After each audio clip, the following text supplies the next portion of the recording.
Hey guys, welcome back. This week I made some really good meals and I'm really excited to share them with you. Let me know if you try any of these or if you're planning on trying any of these, and if you do, I'd love for you to share that with me over on Instagram. I popped my username up on the screen for you, but anyways, let's go ahead and get into this video. First up, we're going to be making this Tuscan salmon.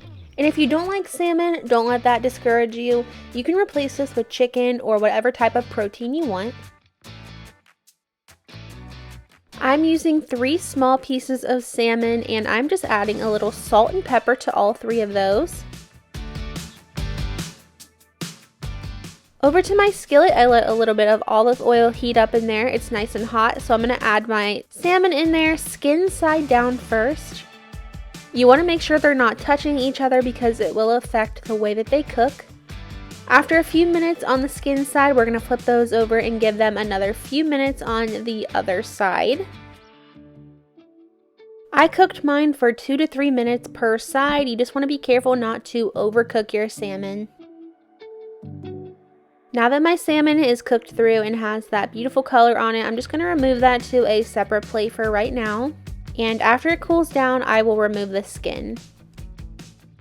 In the same skillet, I'm going to melt down about 3 tablespoons of unsalted butter. Then I'm going to go ahead and cook about a tablespoon of minced garlic in here just for a minute or so until it is fragrant.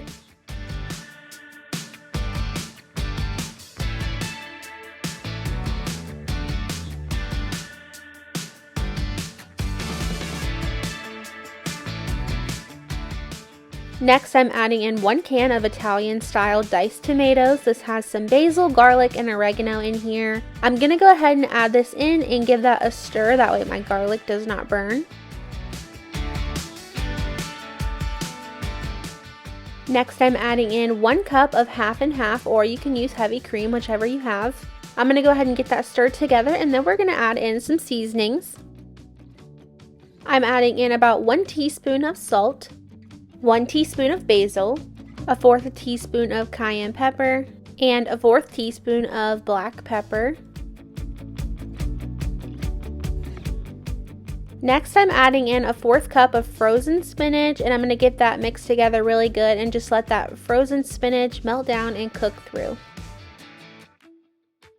Since I'm using half and half, I'm cooking this on a low heat just so my half and half does not curdle. Now that the spinach has warmed up, I'm adding in about 1 cup of shredded Parmesan cheese. I'm going to stir that and let that cheese melt down.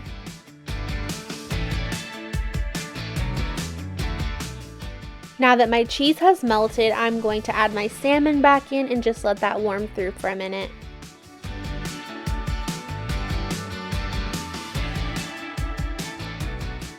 Here's what my husband's finished plate looked like. He just had his over some pasta. I had mine over some broccoli, but I forgot to get a picture of that one. And then, like I said, if you do not like salmon, you could replace this with another fish, or you could use chicken in this recipe as well.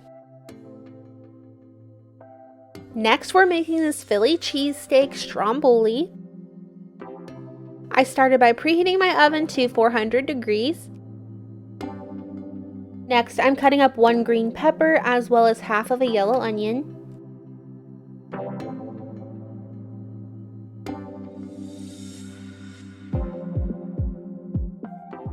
Over to my skillet, I'm adding in 1 pound of ground beef, and I'm going to let my pepper and my onion cook with this ground beef.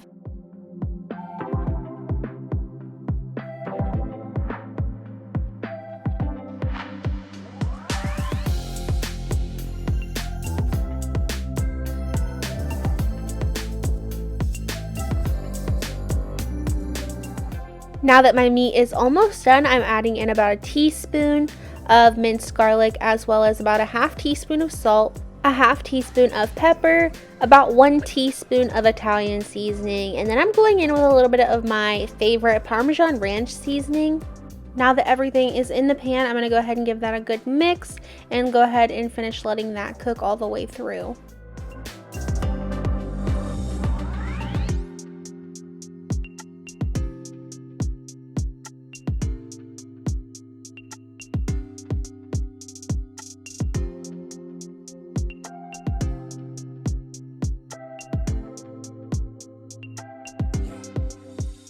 Now I'm laying out a piece of parchment paper just because it'll make it easier to roll up the stromboli.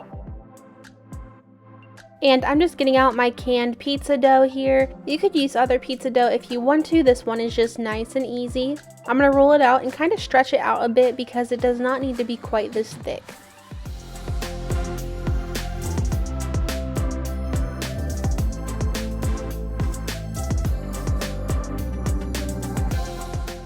Next, you're going to need about a cup to a cup and a half of shredded mozzarella cheese. That's just going to go over the dough. But you want to make sure you're leaving about an inch of space on all of the edges.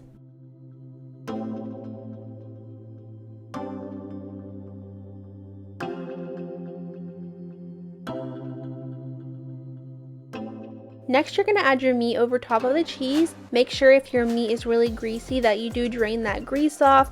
I used a pretty lean ground beef, so I didn't really have to worry about that, but you don't want your stromboli to end up drenched in grease.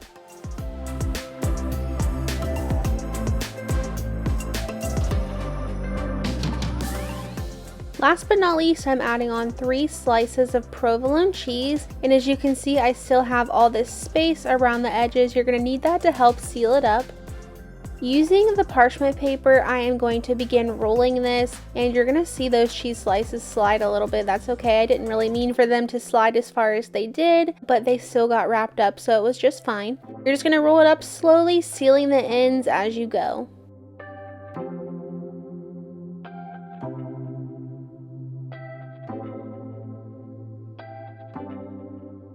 Once you get to the last fold, go ahead, roll it over, and then I'm just kind of using the parchment paper to squeeze it together a little bit and then roll it back over so I can find the seam. As you can see, the cheese was still sticking out just a tad, so I just went ahead and pulled the dough over. And then you're just going to go down the seam, squeezing the dough together, making sure that it is all enclosed.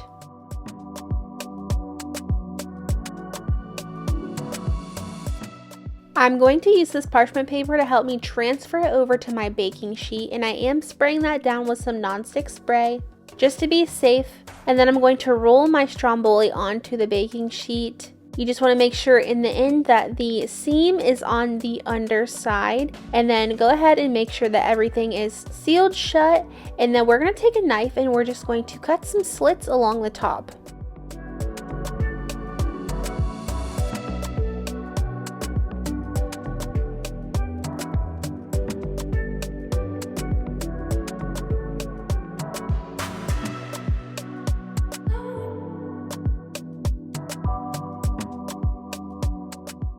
This baked in my oven for 25 minutes. You just want to make sure that the inside dough does finish cooking before serving.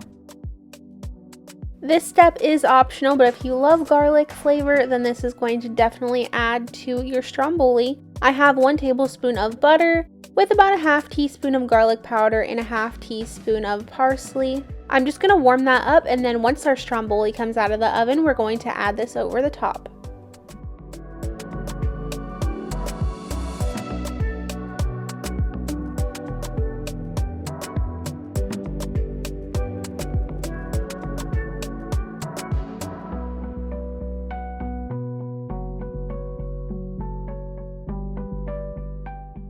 I did just stick that back in the oven for a few more minutes just to let the top crisp up a little more with the butter, and then this is what it looked like when it was all done. Here's what it looked like on my plate. So I just cut this into nice little slices, and that's how we ate this. We didn't have anything with it, but this would be good with a salad, or you could serve fries with it, whatever you want to do, but this was plenty of food for just the 2 of us. Next up, we're making these cheeseburger crunch wraps, and if you've had the crunch wraps from Taco Bell, then you will know that these are kind of a play off of those. I'm going to begin by making some chipotle mayo. So you're going to need a half cup of mayonnaise with 1 teaspoon of garlic powder and 1 teaspoon of chipotle powder. Just get that mixed together and put it in your refrigerator until you're ready to use it.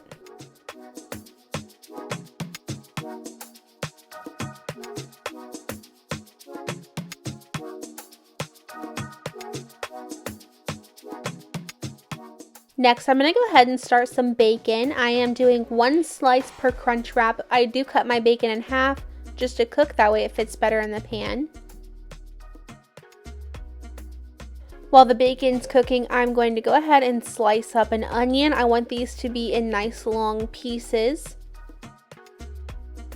I'm adding about 2 tablespoons of butter with a little bit of olive oil into this pan. I'm going to let that warm up, and then we're going to add our onions in here and just cook these on a medium heat until they are nice and tender.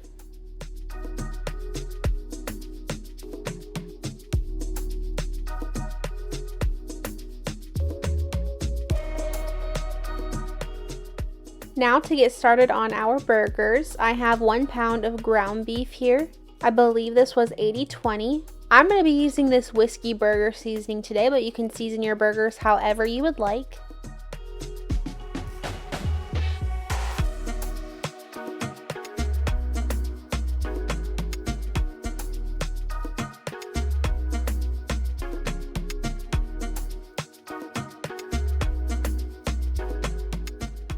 Now that that's all mixed together, I'm going to go ahead and get these into patties. And my only regret for this recipe is I wish I would have made my patties a little bit bigger. Maybe have done 4 patties instead of 5, because they did shrink a bit and I wish they would have been bigger in the crunch wraps.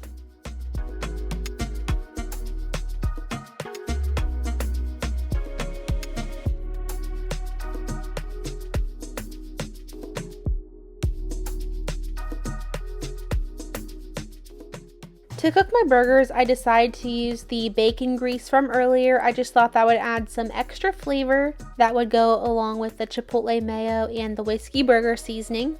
Go ahead and cook those until they are all the way done. I like to cook mine with a little pink left in the center, but that's not necessary.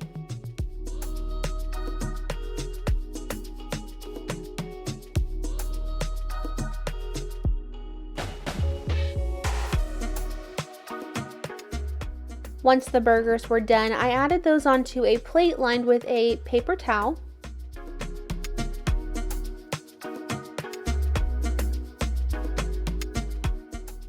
Now that everything is done cooking, we're going to go ahead and begin building our crunch wrap. To the bottom of a large tortilla, I'm adding on the chipotle mayo we made, then my burger patty, and then your cheese of choice. I decided to use some Gouda. And then we're adding our onions along with our bacon slice.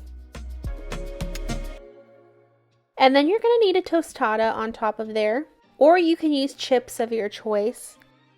You're going to add a little bit of shredded cheese on the top of that just to help hold everything together and act like a glue. You will also need to use one of your burrito shells to break pieces off of to add to the centers of each of these. So that's what that little piece in the middle is for. And then you're just going to fold the outer layer all around until you have everything enclosed.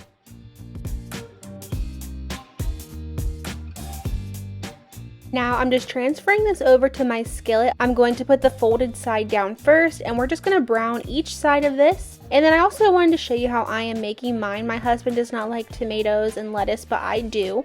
And I usually have tomatoes and lettuce on my burger, so I added them into mine. And then this is what they look like when they were all done. And as you can see, the burgers kind of shrank a little bit. They weren't as big as I hoped they'd be. That was my only problem with this recipe, but otherwise, this totally hit the spot and we both loved it. Next, we're making these sausage and pepperoni pizza sliders. I'm preheating my oven to 350 degrees. Over to my skillet, I'm browning up a ½ pound of mild Italian sausage.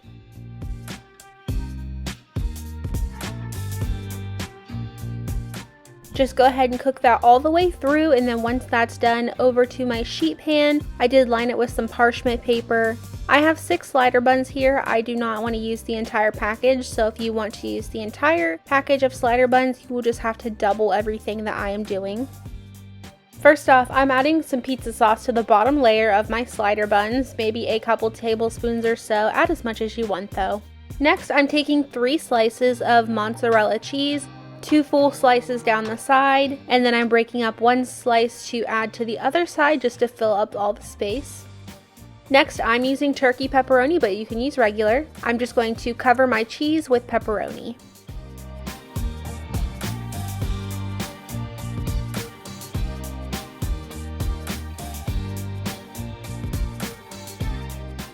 Now I'm going to add my sausage, and I am going to use the entire ½ pound of sausage on here. A lot of it is going to fall off just because of the pepperoni, so you'll have to resituate the sausage on there the best you can. On top of my sausage, I'm adding on 3 more slices of cheese, and then we're topping it with the top half of the buns. I'm just going to set those aside for a minute, and we are going to get the topping started. I have about 2 tablespoons of unsalted butter right here. Next, I'm adding 1 teaspoon of Parmesan cheese, a ½ teaspoon of Italian seasoning, a ½ teaspoon of parsley, and a ½ teaspoon of garlic powder. I'm just going to mix that up really well, and we are going to top our sliders with this.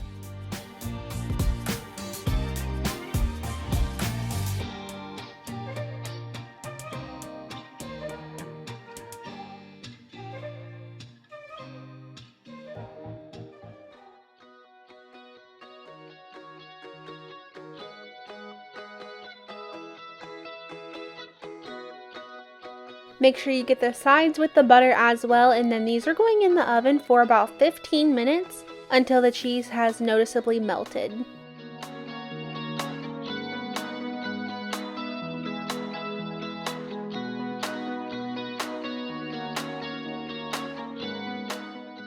To top them off, I'm adding a little bit of Parmesan cheese and a little bit of fresh parsley.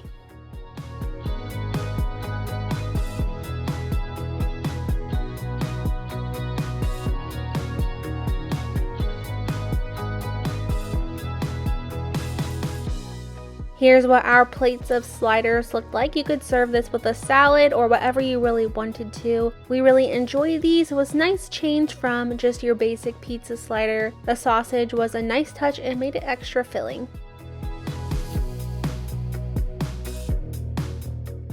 Thank you so much for watching. I really hope you enjoyed this video. If you did, don't forget to give me a big thumbs up and hit that subscribe button if you haven't already. I would love to have you around here. I'll see you guys back here on Wednesday with a new video.